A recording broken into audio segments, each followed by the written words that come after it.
রাদিয়াল্লাহু তাআলা আনহু قال رسول الله صلى الله عليه وسلم আনাস রাদিয়াল্লাহু তাআলা আনহু তিনি বলেন রাসূল সাল্লাল্লাহু আলাইহি ওয়াসাল্লাম বলেছেন ইয়াতবাউল মাইয়িতা সালাসাতুন আদম সন্তান যখন মৃত্যুবরণ করবে কবর পর্যন্ত তার সঙ্গে তিনটি জিনিস যাবে।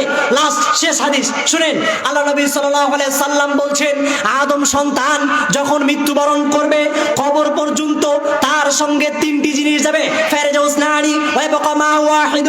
আদম সন্তান মৃত্যুবরণ করার পর তিনটি জিনিস কবর পর্যন্ত যাবে, দুইটি জিনিস ফিরে আসবে, একটি জিনিস কবরে তার সঙ্গে থাকবে। আল্লাহ নবী সাল্লাল্লাহু আলাইহি ওয়াসাল্লাম বলছেন আহলুহু মালুহু, এই দুইটা জিনিস চলে আসবে। একটা হচ্ছে আহাল পরিবার পরিবর্গজন, যারা আপনাকে আমাকে দাফন করবে, আপনাকে আমাকে দাফন করে কবরস্থ করে আমাদেরকে রেখে আমাদের আহাল পরিবার চলে আসবে। দুই মালুহু, কিছু সম্পদ আপনা আমার সঙ্গে কিছু সম্পদ কবর পর্যন্ত যাবে, কবর থেকে সম্পদকে ফিরিয়ে নিয়ে আসা হবে আপনার সঙ্গে আমার সঙ্গে, কবরের মধ্যে কোনো প্রকারের কোনো সম্পদ দেওয়া হবে না। দুইটি জিনিস ফিরে আসলো আদম সন্তানের সঙ্গে, কবরের মধ্যে একটি জিনিস থাকবে আমালুহু, যা সে আমল করেছে। এখন লক্ষ্য করুন দুনিয়াতে আপনার কি আছে।